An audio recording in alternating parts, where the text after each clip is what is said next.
Estás escuchando XHCPGU 102.5 FM. Sintonía UTAP. Hola, ¿qué tal? Bienvenidos al programa Idioma en Acción del Centro de Idiomas de la Universidad Tecnológica de Tabasco, donde hablar un idioma extranjero te abrirá las puertas del mundo. Este espacio está pensado para mantenerlos informados y acompañarlos en su camino hacia el aprendizaje de un nuevo idioma. Aquí vamos a ir reflexionando todo lo relacionado con este fascinante mundo de las lenguas y la cultura, descubriendo herramientas, experiencias e historias que te inspiren a seguir aprendiendo. Prepárate para poner tu idioma en acción. Soy su servidora Carolina Guerrero Díaz y estoy feliz de compartir este espacio con ustedes. Me acompaña el doctor Ramón Castillo. Gracias, maestra Caro. Estamos transmitiendo desde el edificio 8 de la Universidad Tecnológica de Tabasco por el 102.5 Sintonía UTAP. Y bueno, hoy hablaremos de un tema profundamente inspirador. El tema es la programación neurolingüística como una alternativa pedagógica para la enseñanza del inglés en niños con discapacidad visual mediante el código Unified English Braille.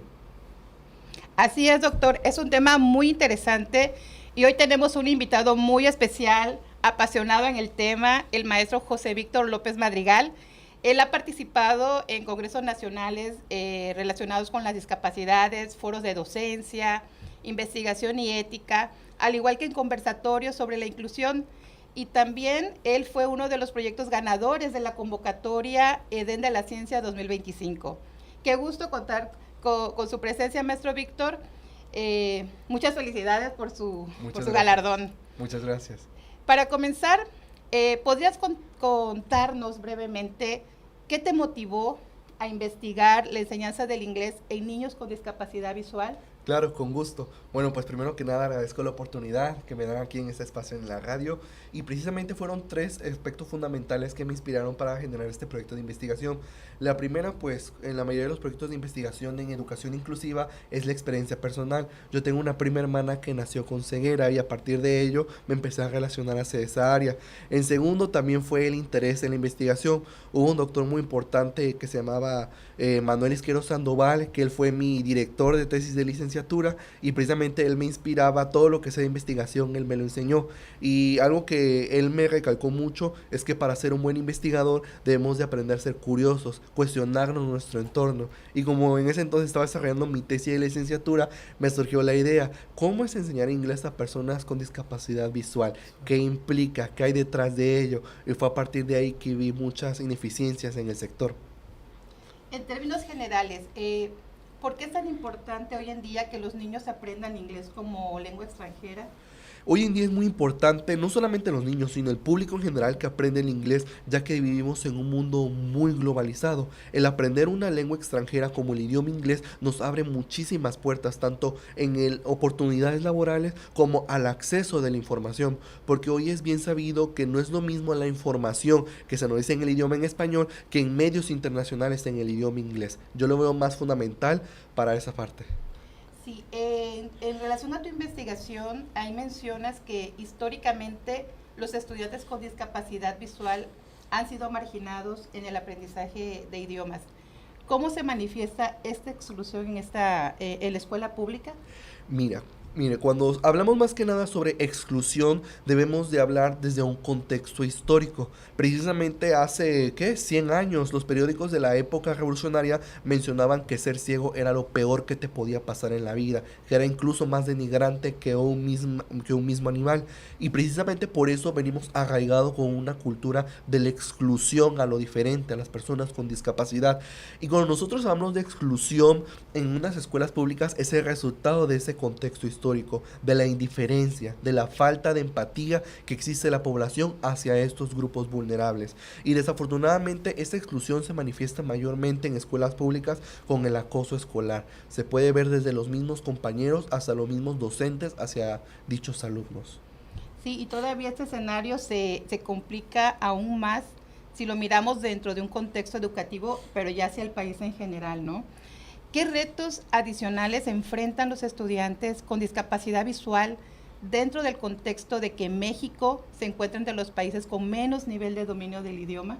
Pues fíjese de que este grupo vulnerable de por sí ya tiene limitantes, o sea, hay un trasfondo, es como un iceberg en la educación, porque hay un trasfondo de carencias. Precisamente ocupamos el lugar 103 en English Proficiency, y es sumamente curioso porque vivimos al lado de un país anglosajón, y pues tener ese nivel tan bajo, pues sí da mucho que desear.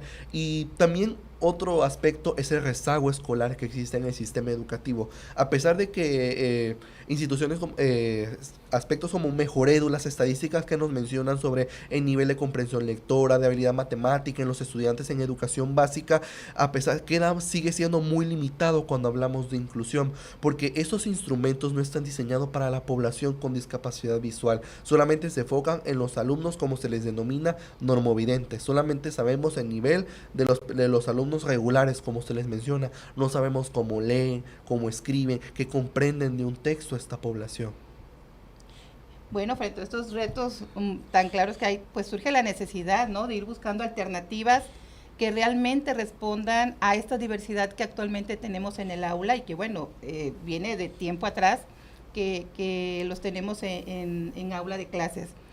Para quienes no están familiarizados con el término, maestro Víctor, ¿qué es la programación neurolingüística y por qué consideraste que podía funcionar como estrategia pedagógica en el aprendizaje del inglés? Claro, cuando nosotros hablamos de programación neurolingüística o PNL, nos estamos refiriendo específicamente a un enfoque comunicativo que fue originado en los años 70, que se busca a través de la motivación llegar a objetivos establecidos. Precisamente en los años 70, John Grinder, quien creó este modelo psicológico, mencionaba de que estudió a los 3 mejores terapeutas de Estados Unidos, porque esos pacientes sí lograban sus objetivos y obtenían una mejor salud mental, y descubrió que existen una serie de técnicas que motivaban al paciente para alcanzar sus objetivos, y estas técnicas se han aplicado en todos los aspectos, desde los deportes y recientemente en el área de educación.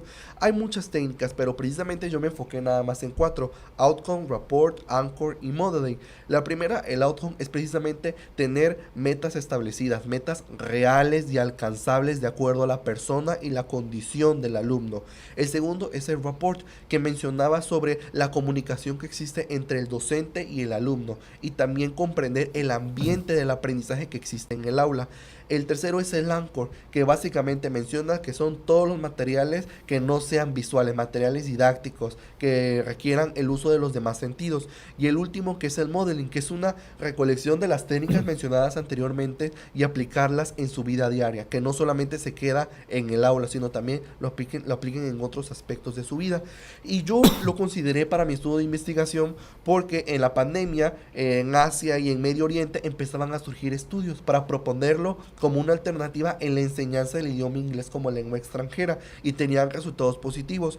Pero no fue hasta que la revista suiza Frontiers sacó un artículo donde mencionaban que efectivamente la programación neurolingüística tenía efectos positivos en los estudiantes, pero lo que mencionaba en ese artículo es que el futuro de la educación en enseñanza de lenguas extranjeras ya no es solamente que el alumno aprenda el idioma, sino también que aprenda otras habilidades. En ese estudio mencionaban que la inteligencia socioemocional, el pensamiento crítico y el academic achievement, que se traduce como éxito académico, se aplicaron en ese mismo estudio, y yo creo que eso también favorece al aprendizaje, y fue por eso que lo implementé en el estudio.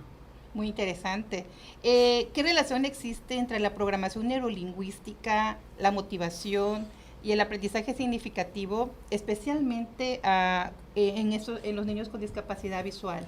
Cuando hablamos de todos estos elementos, precisamente a mí se me vienen 4 ideas. La primera es que las técnicas de este modelo educativo influyen mucho en la pedagogía del docente. Como sabemos, cuando estudiamos lenguas extranjeras, todo es muy rígido, todo es con material estricto, exámenes específicos, y este modelo nos invita a cuestionarnos: ¿realmente hacemos un buen trabajo como docentes? ¿Realmente estamos utilizando las estrategias adaptables para personas con discapacidad visual? Eso nos invita a este modelo.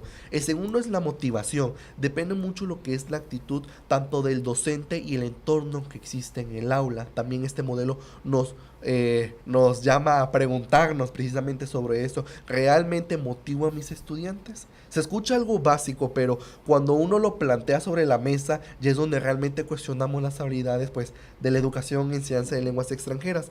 El tercero es lo que denominamos el aprendizaje significativos. Cuando aplicamos estas técnicas, pues tenemos una motivación por parte de los estudiantes. Y ahí es donde viene este aprendizaje significativo de que me acuerdo de tal tema en específico porque hicimos tal actividad, que las partes del cuerpo jugando o cosas por el estilo, pero ahí es donde viene ese aprendizaje.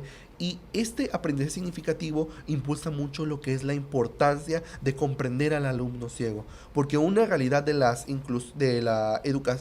investigaciones en educación inclusiva es de que no se toma en cuenta la opinión del alumno ciego. No se toma en cuenta, sino que existe esta diferencia de que yo tengo más habilidades que tú y yo impongo porque yo sé lo que es bueno para el otro. Y la realidad es que no, debemos de aprender a cuestionarnos si realmente las técnicas que estamos utilizando favorecen al alumno o no. Muy bien, maestro Víctor, pues todo lo que usted nos comenta nos lleva a reflexionar, ¿verdad? Que es un reto el tener a un chico, ¿verdad? Como maestro con una situación especial de ceguera. Pero sin duda esta plática nos sirve para abrirnos más el panorama de que hay estrategias, hay técnicas que se pueden usar para poder realmente atender a esta población que es tan vulnerable. Cuando hablamos de inclusión, no solo hablamos de actitudes, sino también de sistemas que permitan realmente el acceso al conocimiento. Ahora vamos a hablar un poquito más acerca del braille. ¿Qué es el código Unified English Braille y por qué es tan relevante para la enseñanza del inglés como una lengua extranjera, maestro? Fíjese, doctor, que ese es un tema muy interesante porque antes existía el mito de que todo el sistema braille en cualquier idioma, en cualquier país es igual porque es un conjunto de 6 puntos, pero la realidad no era la misma. Y el Unified English Braille es un código braille que se implementó recientemente en la década pasada en todos los países anglosajones, que es un código de braille universal que aplica desde Australia hasta la India y Estados Unidos, porque anteriormente cada país anglosajón tenía su propio código braille. No era lo mismo el de Estados Unidos que el de la India o Reino Unido. Y como fueron avanzando, The International Council of English Braille propuso que se unificara esto. Y para comprender la historia del braille hay algo que se llama estenografía, que es un nivel pro del braille, que es cuando ya se sintetizan las palabras para que la lectura táctil sea mucho más rápida y efectiva. Y eso hacía la diferencia de lo que enseñaba Reino Unido, que lo que enseñaba Estados Unidos o lo que enseñaba India. Y lo que se propuso este International Council es de que se unificara. Y fue lo que se logró. Recientemente en el 2013 fue implementado en Reino Unido. Y existen estudios de cómo incluso en su misma población hubo este cambio abrupto de este código no universal. Y lo que me parece interesante es de que no existe evidencia científica de que este código se aplique en un contexto de lengua extranjera. Hasta incluso lo podría denominar como una escritura extranjera en un contexto extranjero. Muy bien. Desde la neurolingüística, maestro Víctor, ¿qué nos dice la ciencia sobre la capacidad de los niños con esta discapacidad para aprender una segunda lengua? Es un tema muy interesante porque fíjese de que anteriormente nos mencionaban de que una persona con discapacidad visual no tenía la habilidad de aprender una segunda lengua. Había este estigma. Pero un estudio en el 2018 en Brasil mencionaba todo lo contrario. Se analizaron bebés que nacieron ciegos en contextos bilingües. Y nosotros en la parte trasera tenemos algo que se llama córtex occipital o córtex visual. Y pues cuando una persona nace ciega no quiere decir que esa parte se pudrió o ya no sirve, sino que otras áreas del cerebro, otros sentidos se apropian de esa corteza, y por eso cuando nosotros conocemos a una persona con discapacidad visual tenemos la percepción de que esa persona tiene un sentido del olfato desarrollado o tiene un sentido del tacto o del oído mucho más desarrollado, sino ya es una cuestión neurológica.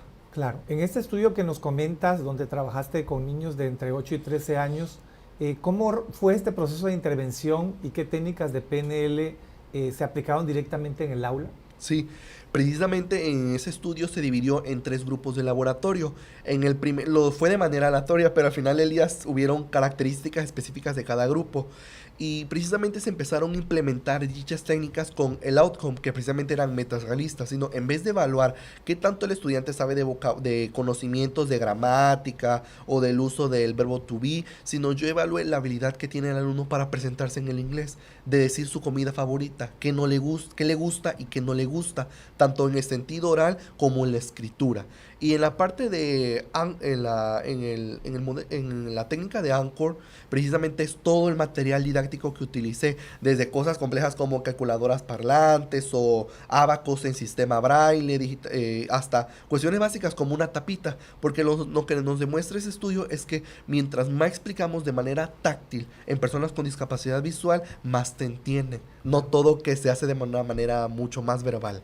Claro, durante estas entrevistas, pues me imagino que los niños compartieron diversas experiencias escolares, pues difíciles, ¿no? Situaciones que ellos han vivido. ¿Qué es lo que más te impactó de esas conversaciones con los niños con esta discapacidad? Bueno, pues a mí personalmente lo que más me impactó fue el primer grupo de laboratorio. Como todo fue muy aleatorio, parte de los resultados fueron de que todos pasaron el examen, pero el grupo que tuvo el menor puntaje fue el primer grupo de laboratorio. Y lo que se descubrió en ese estudio fue de que no solamente las técnicas aplicadas influyen en su aprendizaje, sino existen factores alternativos como la familia, el entorno escolar, el labor docente, hasta incluso la percepción del estudiante de su propia discapacidad influye en su aprendizaje.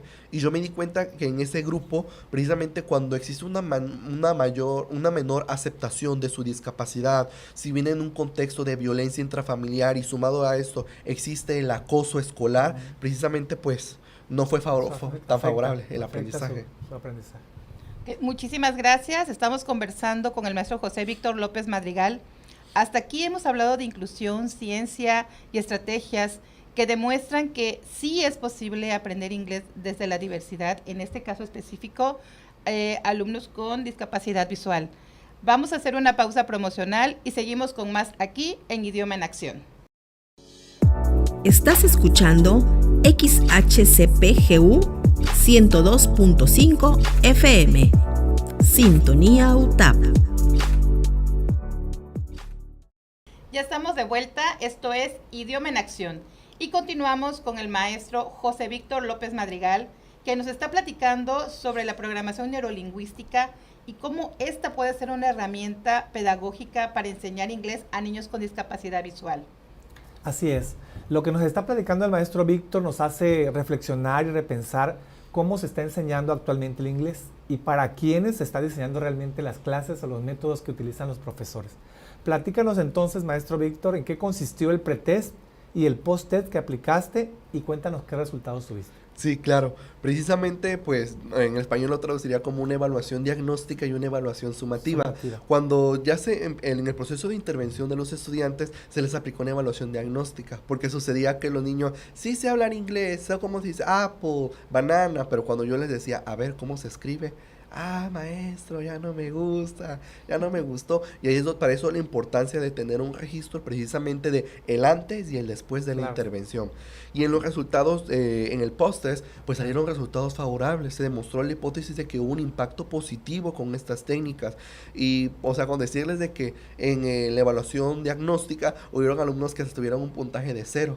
Y en la evaluación sumativa, hasta hubieron 3 alumnos que obtuvieron un puntaje perfecto. Y es donde uno se queda reflexionando, ¿por qué? O sea, y justamente la diferencia se vio en cada grupo de laboratorio. Las mismas técnicas, los mismos materiales, el mismo trato hubo, pero hubo estos determinantes. Y ahí es donde se involucran estos factores alternos que influyeron en el aprendizaje de esos alumnos. Sí, sin duda los factores externos tienen mucho que ver en el aprendizaje del estudiante. ¿Qué transformaciones viste en la actitud, la motivación y la seguridad de estos niños? Mucho. Precisamente antes de la intervención, los niños estaban un poco inseguros, estaban un poco indiferentes al idioma, no lo querían aprender por todo lo que involucraba, pero precisamente ahí es donde entra el rol del docente, de ensayo y error, de que así se aprende. Y precisamente eso es lo que nos invita este modelo comunicativo, nos invita a eso, de que enseñar a los estudiantes de que el bullying no es bueno, de que no es bueno burlarse, y que así es el aprendizaje de lenguas extranjeras, ensayo y error, hasta que te sale. Y sí, precisamente al final los alumnos salieron más resilientes y hubo una mayor motivación, porque precisamente lo que hubo en esta situación es de que a los alumnos, pues, mientras más aprendían, más querían aprender y más preguntas tenía. Sí, maestro, el verbo get es obtener, pero yo he escuchado que si lo unes con otra palabrita significa otra cosa. Y así se iba retroalimentando. Ok, el apoyo familiar aparece como un factor clave. ¿Cómo influyó esto en el éxito de este aprendizaje del inglés? Sí, claro. Precisamente ese fue la mayor diferencia que hubo en los grupos de laboratorio, porque el primer grupo, que fueron los que tuvieron el puntaje más bajo dentro de lo que cabe, había una menor presencia de los padres de familia en la educación de sus hijos, mientras que en el tercer grupo hubo una involucración de los padres de familia. Y yo creo que esa es una parte muy importante en el aprendizaje del idioma inglés, porque ahí se ve que el aprendizaje no solamente se quedó en el aula, sino también se llevó a la casa, se compartió en su entorno y hubo un impacto positivo. Y por eso esos estudiantes tuvieron un mayor puntaje. El por qué. Ahí se ven los resultados. Durante esa intervención que nos comentas, ¿cuáles fueron los principales retos que enfrentaste como investigador, como docente? ¿Y qué aprendizaje te dejó el trabajar con este tipo de población vulnerable?